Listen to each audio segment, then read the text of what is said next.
Kukilo, Pak. Ya. Kukilo ini apa? Kukilo yang dimaksud kukilo ini kan kelangenan, hobi. Oh, hobi. Ya, kukilo itu dalam makna wantah itu kan burung. Tetapi yang dalam makna filosofi itu bukan wujud burung, tetapi adalah kelangenan atau hobi. Dan pria rata-rata memang punya hobi. Iya, pokoknya dia tertarik dengan benda atau apa gitu ya, ada memang ya. Dan hobi tidak harus benda sebenarnya. Contoh mamanya, mohon maaf ya, saya punya hobi, itu kan belajar tentang ajaran Jawa. Nah, ini kan hobi. Nah.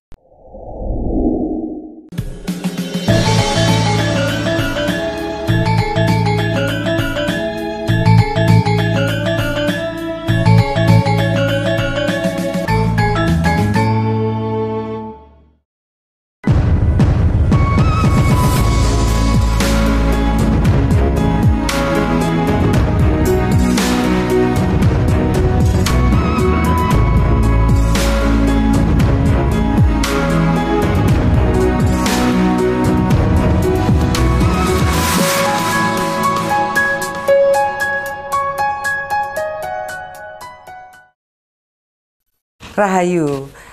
Apa kabar pemirsa Dhamma TV dimanapun Anda berada? Senang sekali saya Satna Dewi kembali menyumpai Anda dan tentunya menemani Anda sampai 1 jam ke depan dalam acara yang tentunya kita tunggu bersama-sama, yaitu Sinau Jawa.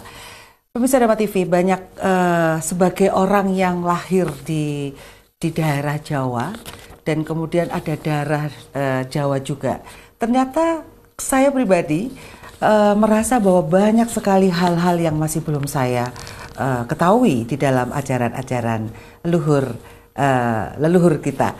Dan ajaran-ajaran leluhur kita ini biasanya disampaikan lewat cerita ya, kisah ya. Jadi kadang-kadang itu kadang-kadang masih terlewatkan ya pengertiannya. Bagi saya mungkin nenek saya dulu pernah cerita atau kakek saya pernah cerita gitu ya, tapi mungkin ngehnya tuh baru sesudah bertahun-tahun kemudian. Nah, luar biasanya Dhamma TV memberikan kesempatan pada kita 1 jam ya untuk bisa belajar tentang apa itu ajaran Jawa. Baik, pada kesempatan kali ini kita akan belajar tentang sesuatu yang sangat menarik ini, yaitu lelaki sejati menurut falsafah Jawa. Wow, apa benar nih suami kita, anak kita sudah benar-benar menjadi lelaki sejati? Baik, narasumber kita yang luar biasa yang akan mendiskusikan hal ini yaitu Bapak Sutrimo. Apa kabar Pak Sutrimo? Rahayu, Bu Sada. Satu Rahayu. Mau disapa dulu nih, pemirsa udah kangen nih. Rahayu para pemirsa semua, mudah-mudahan kita semua penuh keanugerahannya alam semesta ini. Iya, bisa ketemu dalam kondisi sehat ya Pak. Kayaknya nomor 1 nih kesehatan ya Pak ya. Mas yo suge lek gak sehat rasanya piye gitu. Pasti itu. Ya Pak Sutrimo, ini kita akan bahas tentang lelaki sejati menurut falsafah Jawa. Ternyata kalau perempuan kemarin udah kita bahas ya. Nah, sekarang lelakinya ya. Nah, lelaki itu apa sih Pak Sutrimo? Dalam bahasa Jawa ada beberapa istilah penyebutan ya, kayak prio ya kan, lanang kayak gitu. Apakah masing-masing sebutan tersebut mempunyai makna tersendiri? Oh iya. Yang pertama itu adalah lanang. Ya, jadi laki-laki itu kan kalau dalam bahasa Jawa itu kan lanang. Sehingga walaupun sudah kecil, ya itu sudah disebut lanang karena dia punya pelanangan. Jadi kalau kemarin itu wadon disebut wadon karena punya pawadonan, punya wadi. Nah kalau yang laki-laki ini disebut lanang karena punya pelanangan. Nah selain disebut lanang, laki-laki juga disebut jaler. Ya. Jaler itu karena dari kata jalu. Ya. Jalu tuh itunya ayam dong Pak? Ya, memang laki-laki kan punya jalu. Gitu ya? Iya. Makanya kayak gitu ya. Jaler, jadi jalu apa dong R-nya? Nah, jadi jalu menjadi jaler itu kan dalam apa istilahnya, dalam tutur ya. Dalam bahasa tutur kan menjadi jalu menjadi jaler. Jalu atau jaler ini karena satu memang punya jalu. Nah, ini kalau bisa ada tanya kayu udah punya anak kok. Iya tahu dong. Nah, jalu selain karena lanang tuh punya planangan atau punya jalu, karena juga sing disejo telu. Oke. Nah, perempuan kemarin juga estri itu telu ya. Karena yang keluar tuh 3. Oke. Kalau estri atau pawestri karena yang keluar 3. Estri itu kan 3. Estri kan sesuatu yang keluar 3, yaitu mulai dari air kencing, terus darah, haid ya. Haid, terus sel telur, ovum. Oh, sel telur, oke. Yang akhirnya menjadi keluar juga anak. Ya. Karena kalau untuk perempuan, ini kan ovum, ini kan mirip darah, warnanya merah. Di dalam lagi ya Pak ya? Sehingga kadangkala ini tidak dihitung. Yang dihitung 3 itu cuman darah, air kencing, sama bayi. Cikal bakalnya bayi ini yang harusnya yang dimulainya ya Pak ya? Tetap yang dihitung 3. Kalau yang ovum ini seringkali tidak dibahas. Karena perempuan kan, mohon maaf kan, kalau keluar kan tidak kayak laki-laki gitu. Jadi tetap di dalam. Ya. Dan nggak kelihatan Pak, kalau namanya telur. Telur kan bayangan kita ayam nih bertelur. Padahal perempuan tuh bertelur loh ya. Bertelur. Di dalam ya. Ovum sel telur gitu di dalam. Dan warnanya merah seperti darah. Oke. Cuman kalau darahnya haid itu baunya amis, baunya kan bau misalnya bau nggak enak lah ya.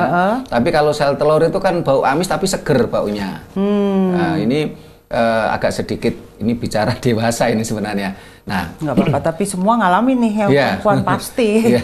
Dan ini ternyata di ajaran Jawa ini dibahas gitu loh. Tapi dengan bahasa-bahasa yang halus, sehingga kalau untuk anak kecil ya nggak ngerti gitu loh, tidak vulgar gitu loh bahasanya gitu loh. Karena punya tingkatan sastra tersendiri gitu. Nah kalau tadi kan planangan, planangan karena lanang karena punya planangan. Nah setelah itu juga disebut jalu atau jaler. Karena jalu itu selain punya jalu atau planangan tadi, ini juga sing disejo telu. Nah, apa saja laki-laki kok selalu punya keinginan 3 ini. Nah, 1 pangarasan. Pangarasan itu wajah. Oh, pangarasan. Sehingga laki-laki normal tentunya ingin ngaras pangarasan perempuan lawan jenis. Nah setelah itu pangarasan yang kedua itu adalah payudara. Nah ini semua laki-laki normal pasti itu yang tertuju. Cuma tergantung bagaimana kita pengendalian.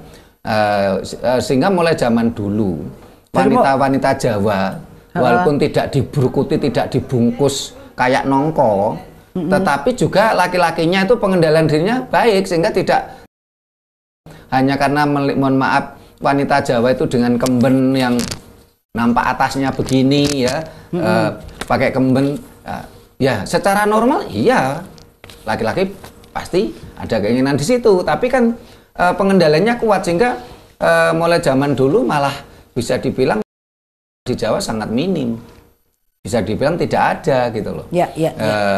Setelah itu yang ketiga adalah pawadonan. Oh, pawadonan itu ya? Ya, jadi kan itulah kenapa diarani jalu sing disejo telu. Yang dikendaki itu 3 ini untuk laki-laki normal. Jadi wajah, payudara, dan tempat membuat anak gitu ya. Misalnya gitu ya. Kalau payudara mulai bayi deh Pak. Udah nyarinya dengan sendirinya deh. Iya kan? Itu kan kodrati, maksudnya alamiah gitu ya. Pasti ke sana gitu. Sehingga kalau kita bicara, mohon maaf, kita orang melihat payudara. Ini sebenarnya kan tergantung mindset orang tadi. Betul, untuk apa ya gitu ya. Sehingga di ajaran Jawa ada kok dikatakan karena bagi orang yang berpikir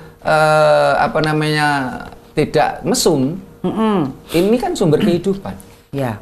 Entah kita semua ya, yang tidak peduli walaupun seorang presiden sekalipun, tidak tahu itu tokoh agama sekalipun, pasti payudaranya adalah sumber kehidupan. Betul.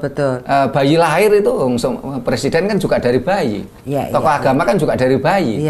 Saya rasa kalau payudara nggak laki aja, perempuan juga suka melihat Pak, suka melihat payudara karena memang itu sumber kehidupan. Kenikmatan yang pertama kali kita temui pada saat bayi procot itu harus digoleki, Pak. Sehingga di sini bicara mesum atau tidak kan manusianya, bukan mohon maaf wujudnya, bentuknya. Yang berpikiran mesum laki-laki, perempuan yang dibungkus. Ini kan juga nggak adil dong malahan. Nah, sehingga seharusnya ya si laki-lakinya harus belajar pengendalian diri. Ya. Pengertian juga sehingga kalau seseorang itu baru punya pelanangan atau lanang tadi. Terus setelah itu secara normal ketika mulai menginjak remaja dan dewasa itu sing disejo telu tadi, ini belum bisa dikatakan prio. Oh, masih pelanangan ya? Iya, masih lanang tadi, masih jaler gitu loh. Wis rata-rata lanang ya ngene iku ya. Oke. Ya. Terus kemudian? Nah, ini masih belum bisa dikatakan prio karena prio itu adalah jaler atau seorang laki-laki yang sudah mampu mengendalikan. Mengendalikan dari satu pelanangannya tadi, dua ketiga keinginannya tadi. Oke. Ini baru bisa dikatakan prio. Nah, kalau seorang laki-laki atau lanang dia tidak mampu mengendalikan pelanangannya dan dia tidak mampu mengendalikan ketiga keinginannya, jalu tadi. Ya ini belum bisa dikatakan prio. Nah selain itu untuk bisa disebut seorang prio ini ada beberapa persyaratan lain. Ya. Karena manusia lahir itu pasti punya beberapa kewajiban. Sebagai contoh saya punya kewajiban kepada orang tua saya.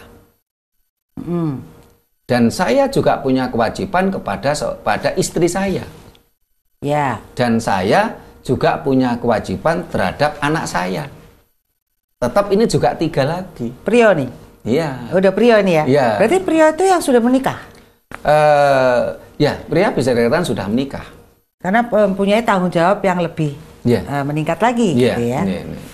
Oke, jadi tanggung jawab kepada ibu. Orang tua.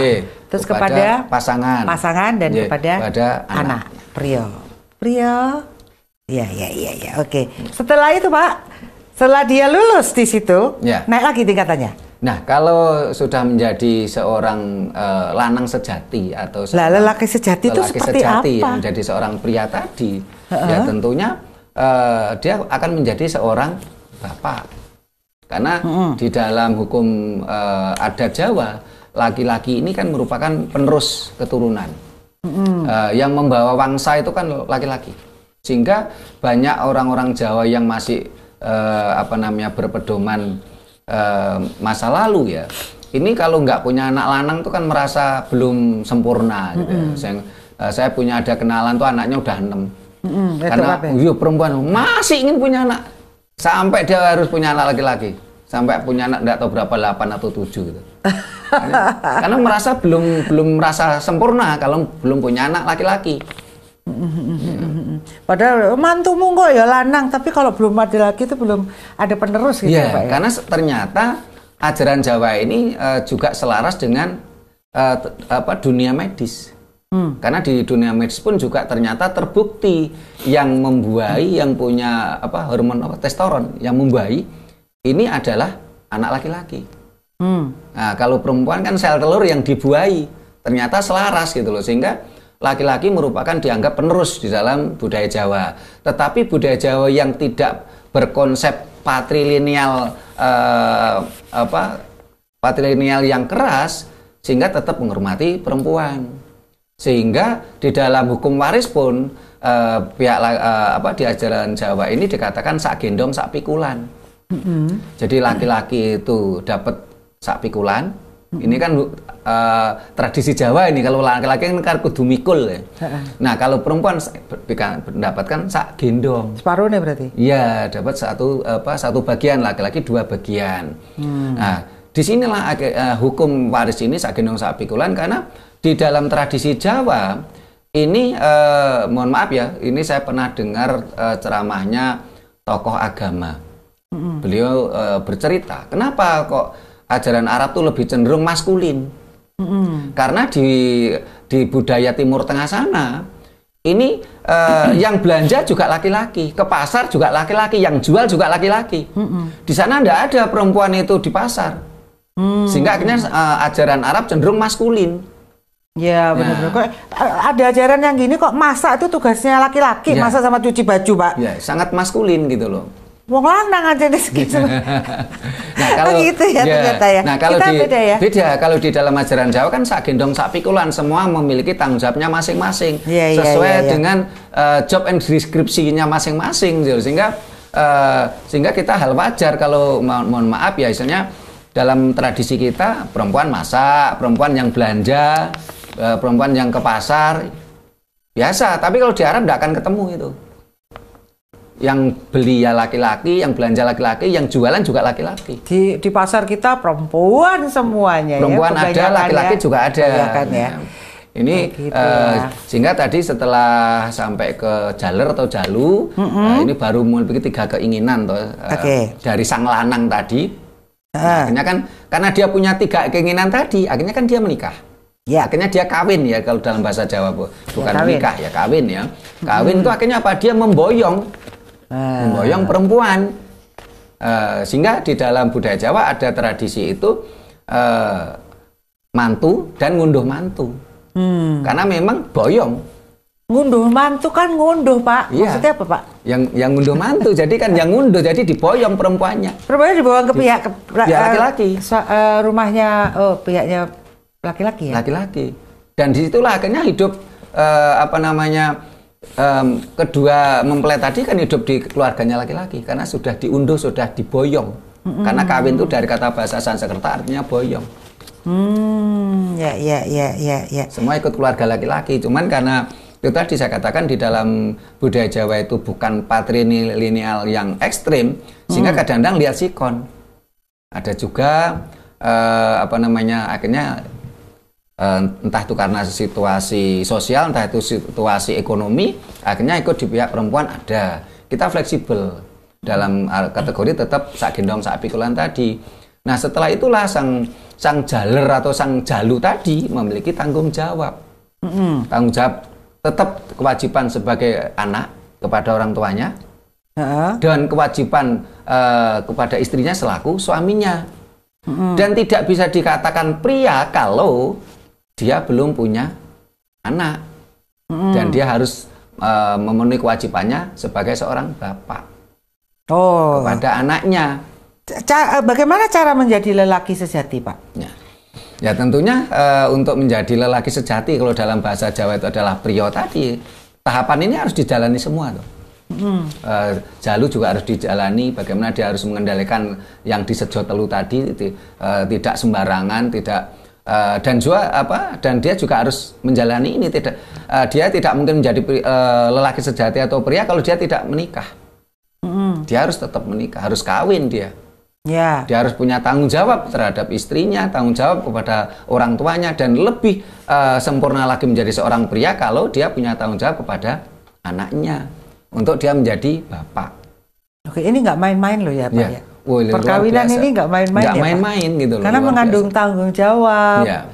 Resikonya di situ ya. Banyak laki-laki, banyak jaler yang tidak lolos ujian ini. Karena ketika dia menikah, dia tidak mampu mensinergikan atau menjaga keseimbangan. Bagaimana menghadapi dua wanita? Ibu sama istrinya. Banyak ini yang nggak lolos ujian di sini. Kelihatannya kan sepele. Menghadapi dua wanita terdekatnya ini kan nggak gampang ini. Dan bersikapnya bisa berbeda gitu kan, sama ibu dia ya ibunya gitu bisa bermanja-manja. Tapi pada istri juga bisa begitu juga sih sebenarnya, Pak. Pengganti ibunya juga kelak gitu ya. Iya. Jadi ini prosesnya memang tidak bisa setahun 2 tahun ini, lama ya Pak, untuk jadi benar-benar seorang bapak itu. Gimana Pak? Tapi ini dia nih, sikap apa saja yang semestinya dimiliki oleh lelaki, Pak? Sikap yang harus dimiliki lelaki tentunya tadi tanggung jawab. Tanggung jawab, terus dia harus mampu mengendalikan dari ketiga keinginannya tadi, jadi tidak asal mengumbar nafsunya, karena seringkali banyak laki-laki, sehingga dalam budaya Jawa dikatakan salah satu laki-laki yang kurang tidak bagus itu nek nguyuh sak nggon-nggon. Oh, ngono ya Pak. Kencing di sembarang tempat. Jangan sembarang tempat, di bawah pohon aja. Oh, gitu. Jadi suka jajan lah istilahnya kalau bahasa ini ya. Yang dimaksud dengan tidak boleh kencing di sembarang tempat itu kan ya itu tadi tidak boleh jajan di sembarang tempat. Jadi poligami boleh di Jawa? Di Jawa boleh. Boleh ya, boleh. Ajaran itu ya? Ada. Di ajaran Jawa ada Rabi Wayuh. Apa itu Pak? Wayuh itu kalau bahasa kerennya ya poligami. Oh, madu di maru ya, itu maru ya Pak ya. Yeah. Nah, berarti kan sudah bukan dua perempuan yang dihadapin Pak, bisa 3, 4 sama ibunya yang satunya tapi lagi. Kan poligami Jawa atau Rabi Wayuh poligami Jawa itu kan cukup berat syaratnya, nggak gampang gitu loh. Oh gitu ya. Yeah. Gimana Pak? Kalau di agama luar kan juga ada unsur dan cenderung gampang. Oke, karena kalau saya dengar dari berbagai ceramahnya tokoh-tokoh agama itu yang ajaran Dayo itu kan begitu mudahnya untuk poligami karena dia ketemu perempuan, dia suka, nggak perlu ditanya kamu punya suami atau tidak, boleh kok dinikahi. Oh, Pak, nggak boleh lah Pak. Harus izin sama yang istri pertama lagi, ini yang sulit nih. Kalau di ajaran Dayo kan tanpa harus izin istri pertama. Harus ada izinnya lah undang-undangnya Kalau yang harus izin istri pertama kedua ini malah ajaran Jawa. Oh, kalau di dalam ajaran Dayo, kalau yang pernah saya baca, saya pelajari dan saya dengar dari tokoh-tokoh agama mereka tidak perlu izin istri tua. Nggak perlu ya. Kalau dari perlu. Jawa ngomong Jawa ya Pak. Ya, sehingga saya nggak mau bahas itu karena kita bukan ranah kita. Gitu. Biarin nanti ininya deh. Nah, kalau di dalam ajaran Jawa, Rabi Wayuh itu dengan syarat cukup berat. Saya buat contoh ya, di Jawa itu kan menganggap wayang itu kan sebagai tuntunan. Wayang itu kan wewayangan yang gesang, patuladan, contoh ya. Nah, sehingga ketika salah satu yang harus kita jadikan contoh adalah cerita wayang. Bagaimana Harjuna? Harjuna itu ketika menikah pertama kan dengan Sembodro. Nah, ketika dia mau menikah kedua dengan Sri Kandi, ini Sri Kandi itu minta izin pada istri tua. Jadi calon istri muda ini harus minta izin ke istri tua. Ya. Nah, terus setelah Harjuna itu mau menikah dengan Larasati, ini Sembodro istri pertama yang melamar ke Larasati. Kan cukup berat.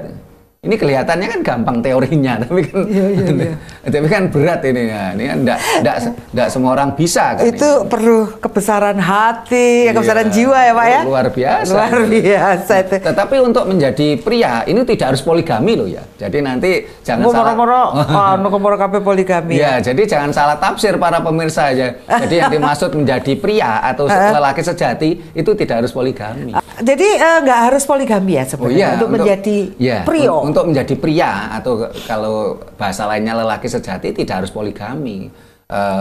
Karena poligami Jawa sangat berat. Barangkali dari 100 orang laki-laki belum tentu 1 mampu seperti itu gitu loh. Atau barangkali 1000 orang belum tentu mampu seperti itu. Dengan kesadaran loh ya, bukan pemaksaan. Bukan dengan diacungi senjata, oh kamu harus ngizini, bukan seperti itu kan, tentu kan cukup berat ya.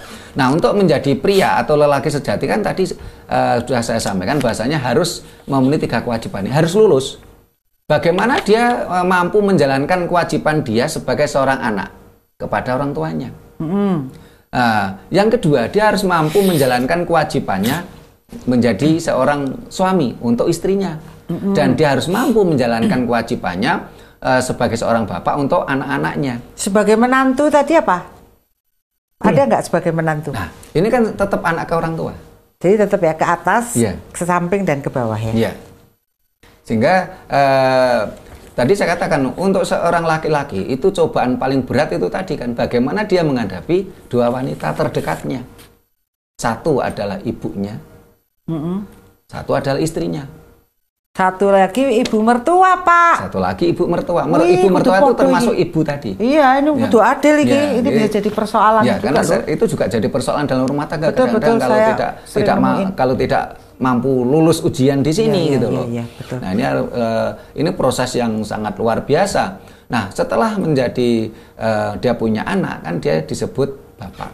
Nah, bapak artinya apa? Artinya seorang laki-laki tadi yang sudah punya anak dan dipanggil bapak, dia harus mampu mepai dan mapai. Mepai apa? Apapun kebutuhan anaknya, kebutuhan rumah tangganya, harus mampu mepai dan mapai itu mengendalikan. Barangkali ada nafsu-nafsu yang tidak baik. Nah, yang saya katakan nafsu bukan nafsu saja loh ya. Ya. Nah, jadi saya katakan nafsu, nanti pemirsa arahnya ke situ ya. Ya, nafsu apa aja Pak? Misalnya melanggar molimo misalnya. Ya, itu kan itu juga nafsu ya. Ya. Iya loh, bener loh, banyak loh Pak. Lari ke perjudian ya. Ya, karena banyak sekali laki-laki yang tidak mampu mapai di situ. Kadang-kadang dia mabuk-mabukan, ya. Judi. Terus dia itu main atau judi, terus kadang dia itu madon, terus maling, ya. Terus madat. Ya. Nah, ini kan termasuk bagaimana dia harus mampu mapai nafsu yang ada pada dirinya dan mapai nafsu yang ada pada istrinya dan anak-anaknya. Mapai itu apa? Mapai itu barang lancip yang dipapai. Oh, di ini kan ya. Karena nafsu kan tentunya agak menonjol, Bu. Keinginan yang menonjol toh, nafsu itu. Iya. Bukan keinginan biasa toh. Karena hidup ini sebenarnya kan simple. Hidup ini kan sederhana. Kalau hanya sekedar kebutuhan. Betul. Tetapi hidup ini menjadi ribet ketika itu tadi lancip tadi tuh. Nafsu ya. Nafsu tadi gitu loh. Iya, betul. Bisa dipapai gak? Gitu dengan kesadaran ya, ya harusnya. Harus seorang bapak harus mampu mepai dan mapai.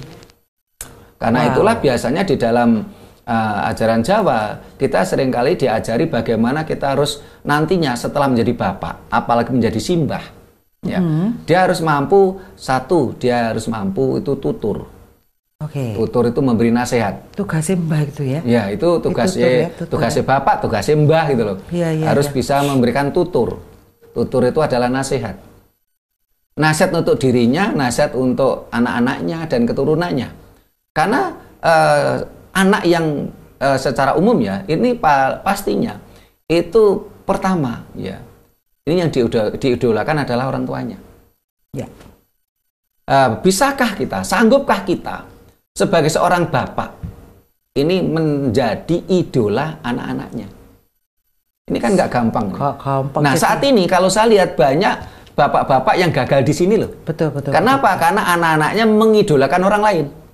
Entah itu artis, ya, entah itu tokoh asing, tokoh luar negeri, karena dianggap junjungan dalam keyakinannya.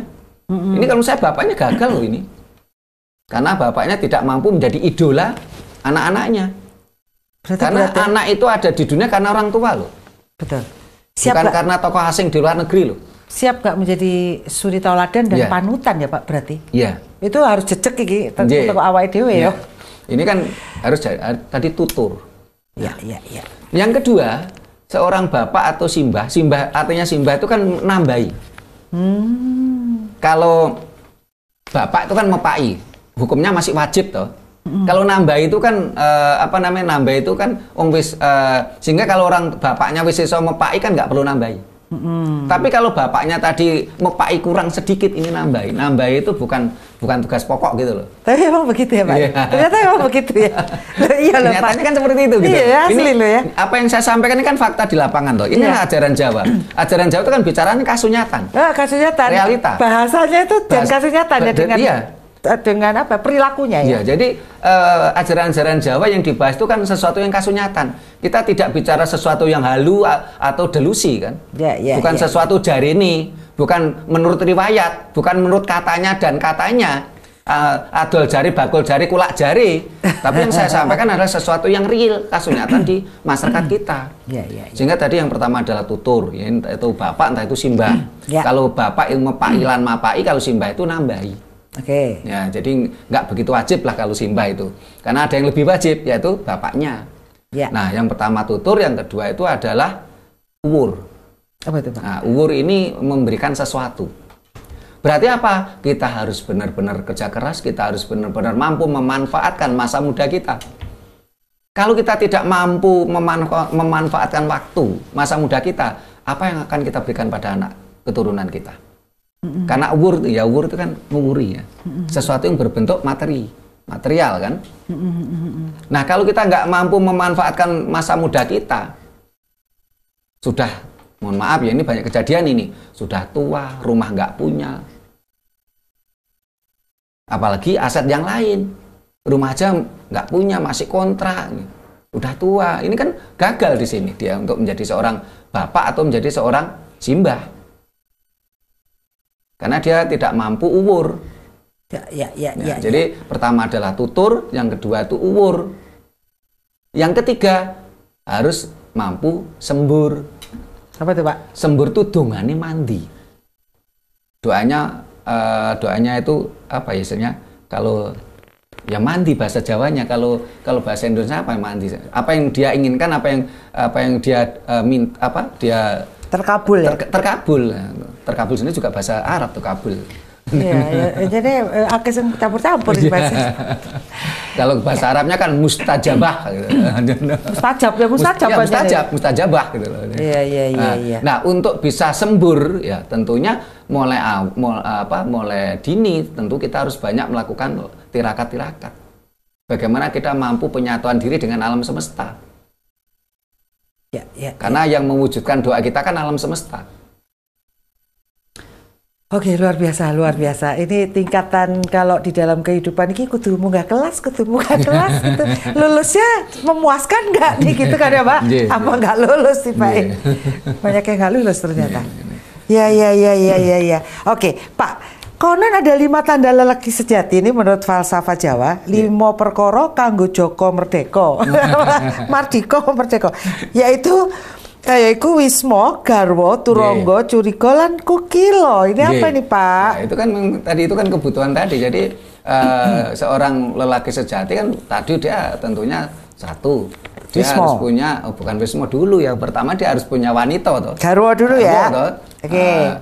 Setelah punya garwo tentunya harus punya wismo. Gak wismo dulu ya baru punya garwo, kan bagus Pak. Oh iya. Tinggal masuk. beberapa kasus seperti itu, tapi kebanyakan kan kebanyakan rata-rata kan ikut orang tua dulu gitu. Garwane dhisik ya. Numpang dulu nah. di PMI Pondok Mertua Indah. Iya, kalau enggak kos. Atau enggak molimo, madep mantep mangan melu maratuwa. Terus Pak, oke, jadi antara wismo atau garwo duluan nih ya, itu, boleh deh. Nah, boleh lah ya.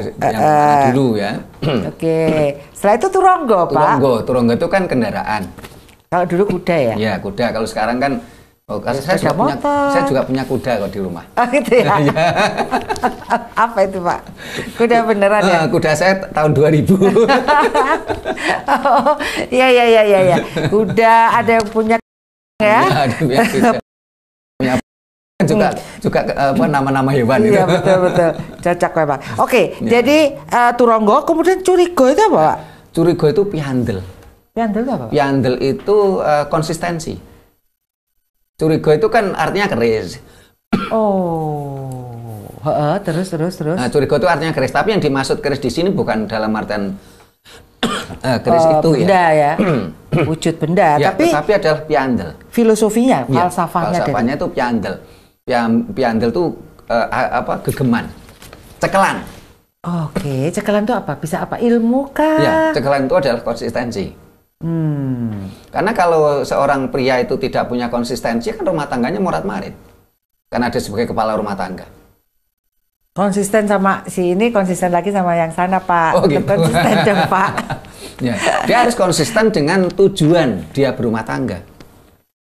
Iya. Ingat, di dalam falsafah Jawa itu, dalam ajaran Jawa itu tujuan ya orang kawin ya, itu bukan nafkah dalam berumah tangga, juga bukan. Kalau ajaran lain kan katanya nafkahnya lahir batin, yang lahir itu duniawi, batin kan katanya. Di dalam ajaran Jawa enggak. Itu bukan kebutuhan rumah tangga. Orang tidak perlu berumah tangga bisa kok menikmati. Entah itu jajan ya, entah itu ya. Kan bisa. Tetapi bagaimana dia harus konsisten terhadap tujuan dia berumah tangga. Oke, ini banyak yang nggak dapat juga nih di sini ya. Pokoknya asal rabi lah, memenuhi desaan atau apapun. Dan satu lagi kukilo, Pak. Kukilo ini apa? Kukilo yang dimaksud kukilo ini kan kelangenan, hobi. Oh, hobi. Ya, kukilo itu dalam makna wantah itu kan burung. Tetapi yang dalam makna filosofi itu bukan wujud burung, tetapi adalah kelangenan atau hobi. Dan pria rata-rata memang punya hobi. Iya, pokoknya dia tertarik dengan benda atau apa gitu ya, ada memang ya. Dan hobi tidak harus benda sebenarnya. Contoh, mamanya, mohon maaf ya, saya punya hobi, itu kan belajar tentang ajaran Jawa. Nah, ini kan hobi. Nah. Tapi akhirnya ngelompok buku. Ya. Ya itu pokoknya pasti. Duitnya kayak cukup buku. Ya Pak. Ya, terus apa lagi Pak? Macam-macam ya. Nyanyi kek, mau berkebun kek. Ya, banyak yang namanya hobi itu. Ya, harus punya hobi ya Pak ya. Itu sebenarnya bukan harus punya ya, tapi itu kan alamiah saja. Ya memang membawa kegembiraan sih, happy gitu ya. Ada loh orang nggak punya hobi, mau meneng kayak gitu. Ya meneng itu kan juga hobi. Oh hobinya meneng ya? Iya hobinya meneng gitu loh. Iya gitu loh. Baik, jangan khawatir bisa. Yang punya hobi diam ternyata didukung sama Pak Sutrimo. Baik. Oke, jadi kukilo tadi adalah hobi ya, kesenangan. Nah, jika dilihat Pak, kelima tanda lelaki sejati tersebut semua bersifat fisik dan material. Apakah benar? Ya, kenapa demikian? Dikatakan material ya apa ya, enggak juga ya, karena yang namanya hobi kan tidak harus material sebenarnya. Contoh ya, ada orang yang punya hobi itu naik gunung. Iya sih, tapi kan dia tetap ada bendanya. Oh iya, gunungnya yang naiki gitu ya. Perlengkapannya, atau itunya safety-nya. Iya, dan itu memang sebuah indikator memang. Iya sih. Indikator dari pria tadi atau lelaki sejati tadi gitu loh. Sambil mengingat-ingat diriku dan pasanganku ini Pak. Ada hobinya. Oh iya. Harus didukung itu Pak. Berarti istri harus mendukung dong Pak. Hobinya pria ini. Mendukung atau tidak itu relatif ya. Ada juga istri itu tidak mendukung, tetapi juga tidak ngerecoki gitu loh. Jadi kalau istri yang ngerecoki ya berarti dia belum apa ya, karena di dalam belum jadi wanita. Iya, karena belum jadi wanita, wani noto lan wani ditoto gitu loh. Karena pria itu mesti dengan wanita gitu loh. Iya, pria kan pasangannya wanita. Ya, kalau perempuan pasangannya adalah laki-laki. Iya. Karena untuk menjadi perempuan, nah ini kan harus butuh laki-laki yang membuahi untuk menjadi empu perempuan. Laki-laki, perempuan. Wanita dan pria. Oh benar-benar. Pasangannya ya, jangan sampai keliru ya. Baik. Berarti kalau pria sudah ketemu wanita itu ya berarti udah setidaknya sudah dewasa nih Pak. Udah bisa memahami lah gitu pasangannya ini gitu ya Pak. Nah, apakah tidak ada tanda lain yang bersifat psikis dan spiritual, misalnya nilai religius atau wanita tirakat dan sikap tanggung jawab Pak? Ini ada di mana Pak? Untuk menuju tadi yang saya katakan tadi kan butuh itu tadi, banyak tirakat tadi. Kalau jadi bapak tadi ya? Iya, kalau dia nggak banyak tirakat, bagaimana dia bisa menjadi sembur tadi? Kalau dia tidak banyak belajar, tidak banyak wawasan, bagaimana dia menjadi bisa tutur? Ya, tutur, uwur, sembur. Ya. Ingat nih baik-baik ini. Untuk para lelaki sejati, apakah Anda sudah mempunyai 3 hal ini ya? Kalau belum, berusahalah. Gitu. Tirakat ya. Oke. Baik, jadi wanita tirakat itu tirakatnya apa aja sih Pak? Mohon maaf nih, mau nanya. Kalau tirakat di ajaran Jawa kan hal yang sederhana saja dan itu hukumnya wajib, yaitu apa? Dia harus memperingati wetonnya ya dengan puasa ya. Saya katakan harus puasa weton, bukan siam. Karena siam itu bukan ajaran Jawa, jadi di Jawa tidak ada siam. Jadi poso itu maksudnya ya Bapak? Ya, poso itu dari bahasa Jawa kuno dari kata upa dan wasa, artinya adalah pengendalian dan menyeimbangkan. Oke. Bagaimana dia harus mampu menyeimbangkan 4 anarsi alam dalam tubuhnya, dan dia harus mampu mengendalikan 4 saudaranya, 4 nafsunya, nafsu alwama, amarah, mutmainah, supiyah mutmainah. Itu bahasa apa sih Pak? Itu bahasa itu ajaran Jawa yang dialih bahasakan ke bahasa Arab oleh Ronggo Warsito. Kalau dalam ajaran Jawa yang asli di Serat Makutoromo dikatakan itu adalah Lodro, Angkoro, Soekardo, Nimpuno. Ini Nimpuno. Nimpuno. Iya. Ini oleh Ronggo Warsito kan dialih bahasakan ke bahasa Arab, itu menjadi Al-Wamah, Amarah, Supyah, Mutmainah. Ini di ajaran Arab nggak ada kok tentang ini. Gitu ya. Kok ada bahasanya tapi ya Pak ya? Iya, alih bahasa dari Ronggo Warsito. Oke, baik. Jadi ini pengendalian diri ya. Yeah. Oke.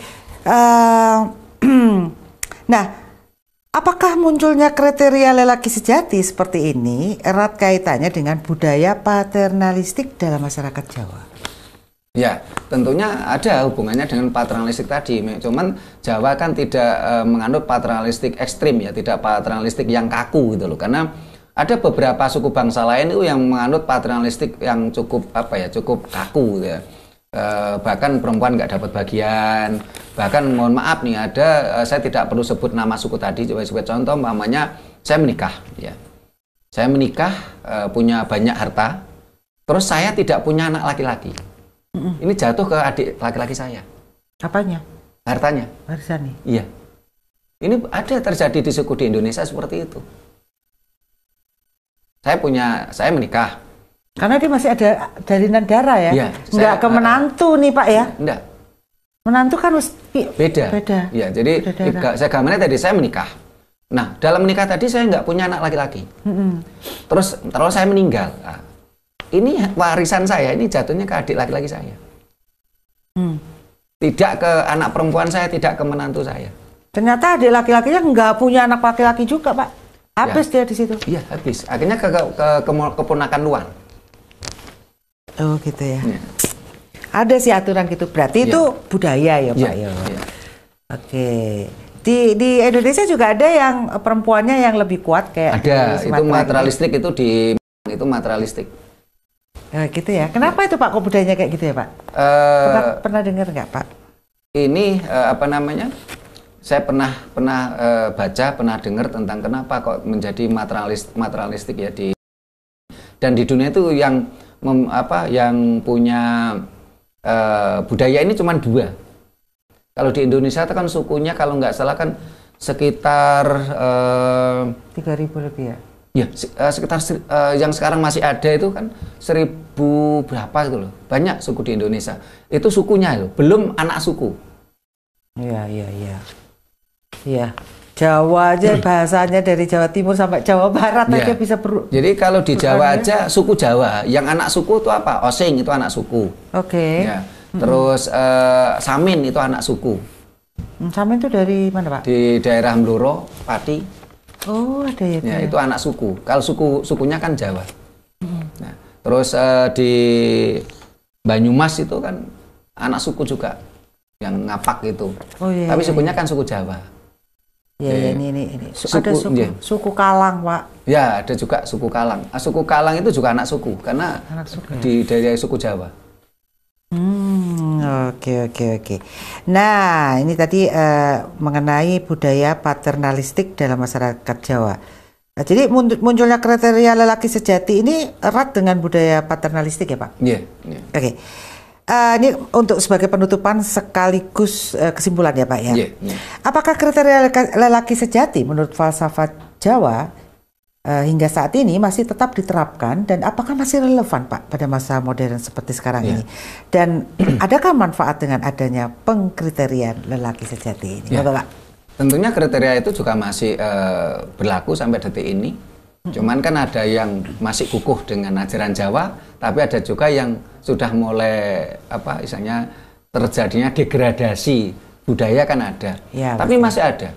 Jadi kriteria-kriteria tadi, perjalanan proses untuk menjadi seorang pria sehingga nanti dia menjadi bapak atau mbah yang harus mampu memberikan tutur, uwur dan sembur, sampai detik ini masih ada.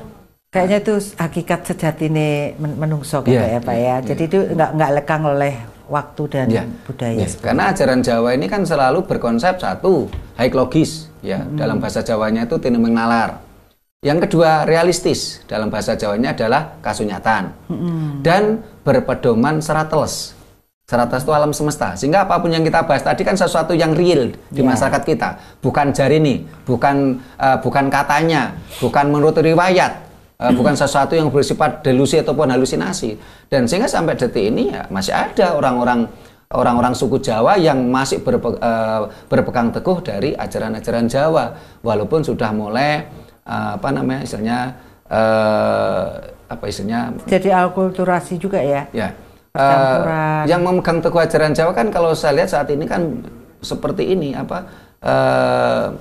mulai sedikit ya, karena memang mohon maaf, emas itu tidak akan sebanyak pasir.